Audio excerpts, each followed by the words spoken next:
hari ini saya ingin melanjutkan apa yang disampaikan sudah 3 minggu dan ini masuk minggu yang keempat. Kita temanya lah On a Mission and Holy Spirit. Dan hari ini temanya berupa pertanyaan. Kamu sehat? Ya kan? Biasanya gitu kan. Kalau anak muda ditanya, kamu sehat? Kalau ada sesuatu yang nggak benar kita selalu ngomong, kamu sehat? Nah itu dia. Tahukah teman-teman gini, kamu sehat itu bisa dilihat nggak sih? Saya percaya kalau kesehatan itu kamu sehat atau enggak bisa dilihat. Contohnya, nih kalau biasanya itu kan yang sehat itu aktif bergerak, ya enggak sih? Yang sehat itu biasanya aktif bergerak. Yang sakit biasanya pasif, diem gitu ya. Nggak mau ngapa-ngapain, males ngapa-ngapain, mager, males gerak. Biasanya ada sesuatu yang tidak sehat. Tapi yang sehat biasanya nggak bisa diem. Aktif bergerak, coba kalau kamu lagi sehat harusnya kamu aktif gitu ya. Pengen gerak terus gitu ya. Mungkin orang lihatnya, oh kok ini orang ini nggak bisa diem. Justru itu menandakan bahwa kita sedang sehat. Nah bagaimana dengan orang Kristen, orang yang percaya Yesus yang sehat adalah mereka yang mau bergerak artinya mencoba menjangkau teman-temannya gitu ya. Yang belum percaya Yesus. Oh ini kayaknya temanku ini gak pernah doa, kayaknya gak pernah baca firman. Nah kamu mulai bergerak untuk menjangkau mereka. Itu artinya kekristenanmu itu sehat. Kamu gak malu untuk mengatakan Yesus Kristus adalah Tuhanmu. Kamu bertanda bahwa kamu sehat. Dan teman-teman tahu gak? Seringkali kita merasa diri kita sehat. Tapi sebenarnya kondisi yang sebenarnya sedang tidak sehat. Kalau ditanya sehat enggak? Sehat. Padahal mukanya pucet, bibirnya kering gitu ya. Mungkin sari awan di mana-mana di mulutnya. Tapi dia ngomong saya sehat. Tapi sebetulnya itu lagi enggak sehat. Oh saya enggak apa-apa padahal lemes. Terus bagaimana cara kita mengetahui bahwa kondisi kita sehat? Tentunya dengan cara check up. Ya, saya pun sebulan sekali biasanya check up. Check up gula darah, kolesterol dan yang lain. Itu tujuannya apa ya? Supaya saya ngerti saya ini sehat apa enggak. Asam urat gitu tujuannya apa? Supaya ngerti saya ini sehat atau enggak sih gitu. Sama juga dengan kehidupan kita sehari-hari. Kita ini sehat atau enggak. Ya ngerti dari mana kita sehatnya. Dengan cara kita check up. Nah pertanyaan berikutnya sekarang. Bagaimana cara check upnya? Amsal pasal 4 ayat 23 terjemahan baru katakan begini. Jagalah hatimu dengan segala kewaspadaan karena dari situlah terpancar kehidupan. Kita seringkali dengar ayat ini. Salah satu cara mengetahui kita sehat atau tidak adalah dengan cara memperhatikan bagaimana cara kita hidup. Kalau teman-teman masih tidur misalnya jam 2 ke atas bangun jam 6 pagi artinya kamu tidur cuma 4 jam sehari. Atau mungkin ada yang tidur 3 jam sehari. Artinya bahwa hidupmu tuh gak sehat. Ya, jadi perhatikan bagaimana cara kita hidup. Salah satunya kita akan mengerti bahwa kehidupan kita ini sehat atau enggak. Tidur yang benar itu 7-8 jam sehari itu yang sehat. Makan tentunya 3 kali sehari, jangan 2 kali, tapi 3 kali sehari. Ya, caranya begitu untuk kita check up, ngerti sehat atau enggak. Coba dicek kebiasaan, coba dicek pola kehidupan kita seperti apa. Dan cara kita menjalani kehidupan ini mencerminkan apa yang ada dalam hati kita. Hati kita ini apa yang di dalam hidup kita ini, dalam hati kita ini susah untuk kita bisa melihat. Bahkan mungkin kalau dioperasi pun, saya pengen melihat hatimu bagaimana, susah juga untuk dilihat. Tapi sebetulnya hati kita bisa terlihat bagaimana cara kita hidup itu mencerminkan apa yang ada dalam hati kita. Terus bagaimana dengan kehidupan anak muda? Nah ini kan semua kita anak muda, termasuk saya pun masih muda. 1 Timotius 4 ayat 12 versi terjemahan sederhana Indonesia berkata begini. Biarpun kamu masih muda, saya pakai ayat ini karena kita semua masih muda. Biarpun kamu masih muda, jangan sampai ada orang yang menganggap kamu rendah. Karena itu supaya kita tidak dianggap rendah oleh orang-orang lain di sekitar kita adalah dengan cara kita menjadi contoh. Hendaklah kamu menjadi contoh bagi orang-orang percaya melalui. Nah ini dia. Ini ada indikator-indikator supaya kita ini hidup kita sehat ya. Caranya ngukurnya dari mana? Beberapa indikatornya. Pertama cara bicaramu, gaya hidupmu, kasihmu. Hidupmu yang dipimpin oleh Roh Allah. Keyakinanmu kepada Kristus atau faith. Ini bicara soal imanmu, keyakinanmu. Dan melalui hidupmu yang suci atau hidupmu yang murni atau hidupmu yang kudus. Kita ngomong yang pertama ya, cara bicara. Nah, kenapa cara bicara itu salah satu indikator kita sehat atau enggak? Kalau nih 1 Petrus 3 dulu sebagai pembuka ayatnya. Ayat 10. Siapa yang mau mencintai hidup dan mau melihat hari-hari baik, ia harus menjaga lidahnya terhadap yang jahat dan bibirnya terhadap ucapan-ucapan yang menipu. Nah ini dia. Orang yang memperhatikan kehidupan dan masa depannya akan menjaga dan mengatur cara bicaranya.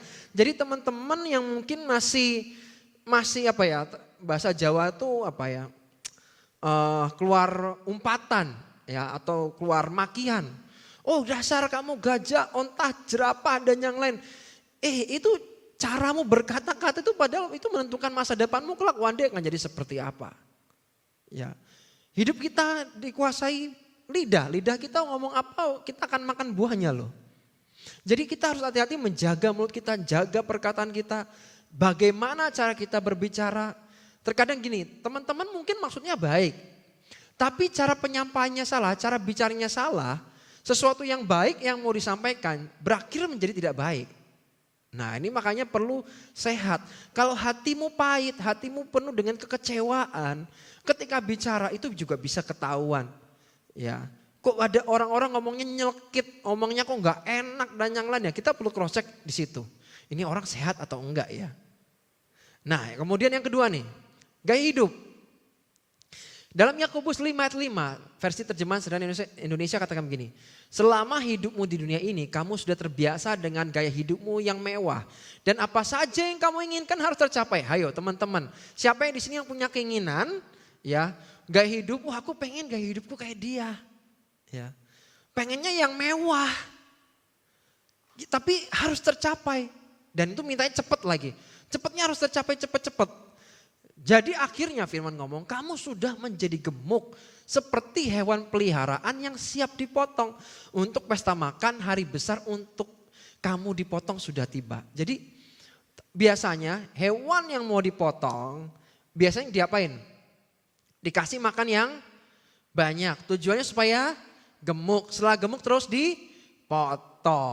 Demikian juga setiap kita yang menginginkan kehidupan gaya hidup yang mewah. Ya. Tapi terus punya keinginan harus tercapai. Kalau itu yang kamu kejar terus-terusan. Kamu seperti hewan yang siap dipotong pada akhirnya, disembelih. Tahukah teman-teman gini, hidup kita pasti akan menemui kesulitan ketika hidup kita terlalu banyak gaya. Setuju gak ya? Setuju ya? Hidup kita pasti akan menemui kesulitan ketika hidup kita terlalu banyak gaya. Coba deh, hidupmu kebanyakan gaya. Memang ada orang-orang yang senang gitu ngeliat kamu, orang ini kebanyakan gaya, terus orang tuh seneng banget sama kamu. Mana ada? Minimal orang-orang sekitarmu akan merasa terganggu kalau kamu merasa, ini orang sok gaya banget sih. Iya. Jadi jangan kebanyakan gaya karena kamu akan menemui kesulitan ketika kamu kebanyakan gaya. Keduanya, yang kedua nih. Jangan menaikkan gaya hidupmu dengan menurunkan nilai atau value dari hidupmu. Saya cerita apa adanya ya. Karena ini juga kalian juga yang dengar mungkin dari kampus juga, mahasiswa juga. Ini kejadian nyata, saya nggak ngarang-ngarang. Teman-teman ini kejadian benar.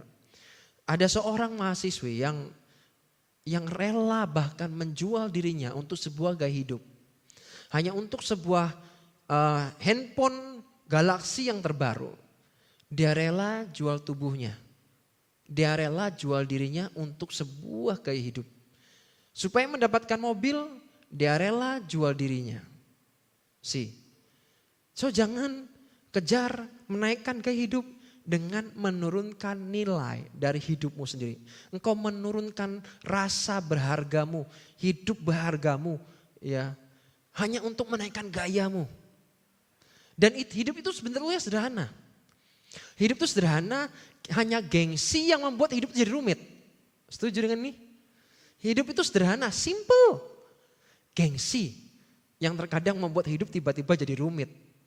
Kenapa?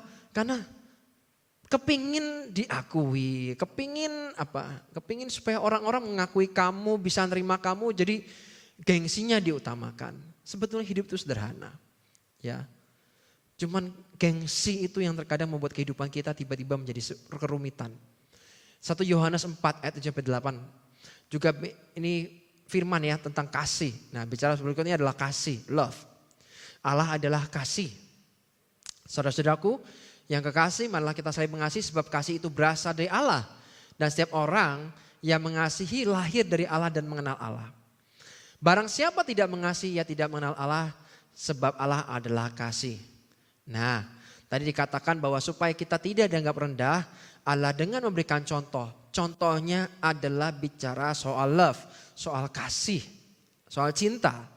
Teman-teman, orang yang sehat akan mengasihi, bukan menuntut supaya dirinya dikasihi. Setuju dengan ini? Orang yang penuh, orang yang sehat, punya hubungan baik dengan Tuhan, punya hubungannya sehat dengan keluarga, dia akan cenderung untuk mengasihi samanya lebih. Bukan menuntut supaya orang lain tuh mengasihi dia, mengerti dia. Orang yang sehat mau mengerti dan bukan nuntut orang untuk mengerti. Karena yang suka nuntut biasanya yang lagi nggak sehat. Ya nggak sih? Orang kalau biasanya nuntut ini itu biasanya lagi nggak sehat.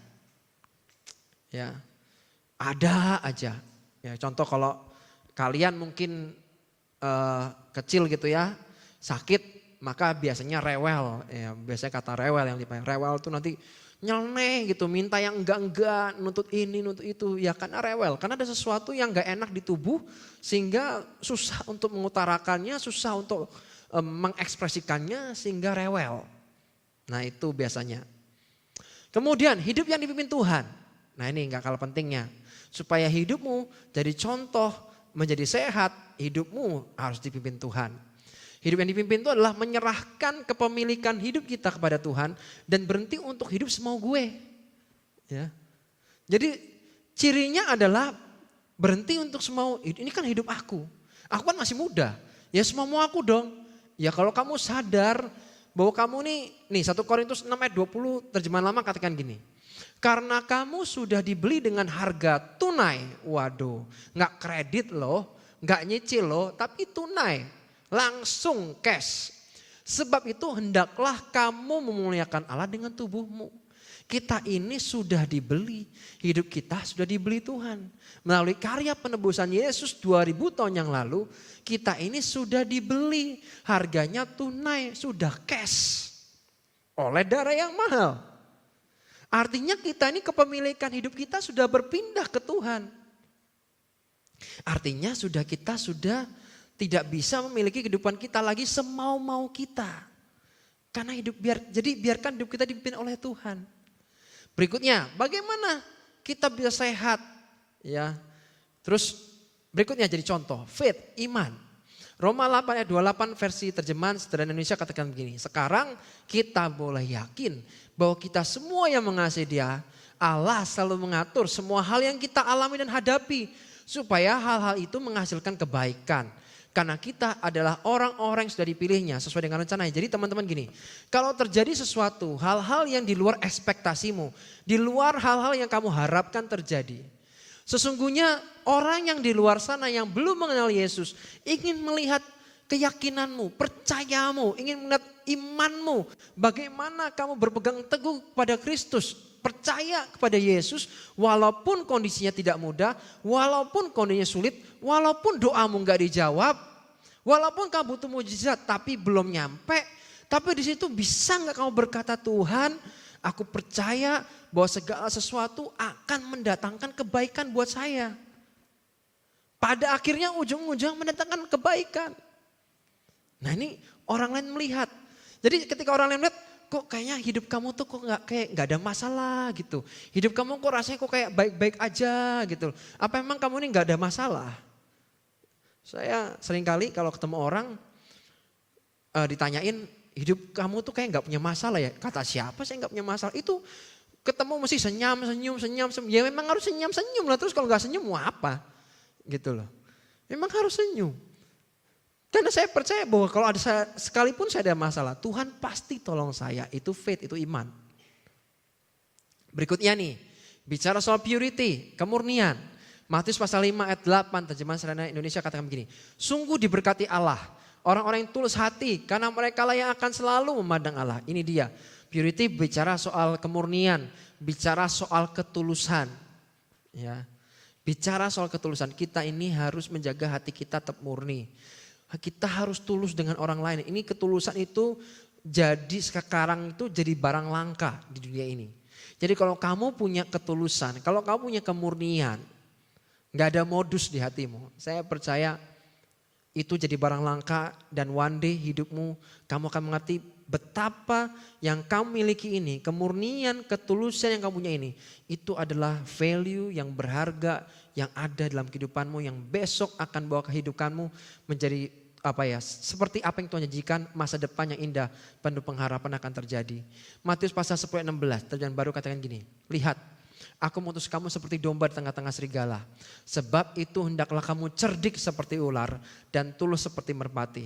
Seringkali ya, kalau cuma modal tulus, kita akan mudah untuk dimanipulasi orang. Kita akan mudah untuk dimanfaatin orang. Kalau cuma modal tulus, makanya yang kata terdepannya itu adalah kata cerdik. Cerdik seperti ular, tulus seperti merpati. Karena jangan jadi orang licik tapi jadilah orang cerdik. Licik itu gini, licik itu cuma modal pinter tapi gak punya ketulusan. Pinter gak? Oh pinter. Pinter manipulasi, pinter manfaatin demi keuntungan dirinya, ya kan? Itu licik. Gak punya ketulusan. Ya, cerdiknya di depan. Tapi ada tulusnya. Jangan tulus aja. Kalau cuma tulus aja sekali lagi banyak orang kita ini karena yang di luar sana lebih pinter. Gitu loh. Lebih pinter-pinter. Jadi kalau kita ini gak cerdik, kita bisa gampang mudah untuk jatuh, dimanfaatin orang. Kita mudah sekali untuk itu. So hari ini dalam bangun hubungan, cerdik seperti ular. Tapi tulus seperti merpati. Punya keduanya. Jangan cuma punya salah satunya. Ya. Dan salah satu cara lagi untuk menentukan indikator bahwa kita sehat adalah check up kebiasaan hidup kita. Nah, caranya gimana nih, apa yang harus di check up? Yang pertama, masih saat teduh enggak? Ya kan? Contohnya itu aja. Masih punya waktu enggak baca firman? Atau sudah terlalu sibuk? Waduh kok terlalu sibuk kok enggak punya waktu untuk baca firman. Luar biasa. Terus masih setia enggak ikut sisi gitu ya? Masih setia enggak Christ Community? Masih setia enggak? Atau mulai males-malesan? Masih semangat enggak dalam pelayanan? Dulu waktu di awal pelayanan wah menggebu-gebu gitu ya. Wah kapan nih Sabtu? Waduh kapan nih Minggu gitu ya. Nah sekarang bagaimana? Masih semangat enggak? Terus kemudian masih antusias enggak ikut ibadah atau persekutuan, ikut Sunday service? Masih semangat enggak? Masih antusias enggak? Masih passion enggak? Masih punya passion enggak untuk itu? Atau kadarnya sudah menurun? Mari kita cek di situ. Nah berikutnya ada gambar. Kalau lagi enggak sehat nih, nah itu seperti baterai. Ya. Ini seperti baterai. Nah ini dia. Ya. Seperti baterai yang harus di-charge. Tapi kamu enggak nge-charge. Hidup kita tuh perlu di-charge. Kalau kita tahu bahwa kayaknya aku ini lowbat deh. Kalau baterai kita di lowbat harus diapain? Di-charge kan? Supaya bisa digunakan kan? Sama. Hidup kita ini juga perlu di-charge. Nge-charge sama siapa? Kita di-charge sama sumber segala sumbernya. Siapa itu? Kita perlu bangun hubungan dengan Tuhan. Kita akan di-charge ketika kita bangun hubungan dengan Tuhan. Kita akan sehat. Kok bisa sehat? Iya, karena ketika kita terhubung dengan Tuhan, kita yang lemah akan dikuatkan. Yang sakit disembuhkan, amin. Nah terjadinya di sana. Ada di recharge, kita perlu di-charge sama Tuhan. Lagi lemah dikuatkan, lagi butek Tuhan cerahkan. Ya, jadi memang ketemu harus di-charge sama si sumber segala sumber. Nah sekarang kamu lagi butuh apa dalam kehidupanmu? Mari dicek, kalau kamu tadi, wah kayaknya bener kok hidupku lagi lowbat nih. Nah harus sadar dulu teman-teman. Karena kalau nggak sadar, Dan juga kamu gak berani jujur dengan dirimu sendiri. Kamu nih ada hal yang keliru dan salah dalam kehidupanmu. Kamu gak bisa berubah. Karena sebelum kamu ngerti bahwa kamu perlu diubahkan, perlu di-charge, ya kamu gak akan cari Tuhan. Jadi saya berdoa hari ini kamu sadar dulu ya, ketemu Tuhan. Nah berikutnya nih, saya gak lama-lama. Dan yang terakhir, saya closing dengan ini. Matius pasal 11 ayat 28 sampai 30. Kalau mungkin kamu lagi lagi lemah, nih firman Tuhan akan menguatkan. Marilah kepadaku semua yang letih lesu dan berbeban berat, aku akan memberi kelegaan kepadamu. Jadi teman-teman yang sedang lagi nggak sehat, lagi letih lesu, lagi punya beban berat, ya, Tuhan bilang aku akan memberi kelegaan kepadamu. Karena ayat 29 berkata begini. Ini nyambung teman-teman. Pikulah kuk yang kupasang. Jadi kalau Tuhan memberikan sebuah kuk, artinya Tuhan juga tahu bahwa kamu tuh sanggup untuk mengangkatnya. Dan belajarlah padaku karena aku lemah lembut dan rendah hati dan jiwamu akan mendapat ketenangan. Kalau ini seperti kuk itu seperti bajak. Kalau teman-teman pernah lihat alat bajak itu sapinya, kerbaunya biasanya ada 2 gitu ya. Nah sama sebetulnya kuknya juga Tuhan juga tanggung. Tinggal kita ini akan menjadi ringan, jadinya beban yang kita tanggung tidak berat ketika kita ini jalan barengnya sama Tuhan. Ayat 30, sebab kuk yang kupasang itu enak dan bebanku pun ringan. Jadi kuk kita itu, beban kita pun akan jadi ringan ketika kita jalan bareng sama Tuhan. Amin. Jadi berat kalau kamu menjalani kehidupanmu dengan sendirian dan gak ngerti kamu atau enggak. Aku berdoa ini menolong teman-teman semua dan jadi berkat. Tinggal diaplikasikan. Kamu sehat atau tidak? Mari kita berdoa. Tuhan Yesus, terima kasih Tuhan buat anugerah-Mu. Kami bersyukur buat kesempatan di siang hari ini. Kau boleh kita semua bangkit diri yang ada di gereja dan angkat tanganmu dan terima berkat Tuhan. Terima kasih Tuhan. Biar berkat kasih Allah Bapa, anugerah yang besar dari Yesus Kristus Tuhan, penyertaan dan persekutuan dengan Roh Kudus menyertai kami hingga Maranatha. Di dalam nama Yesus kami berdoa dan saya katakan amin. See you next week. God bless.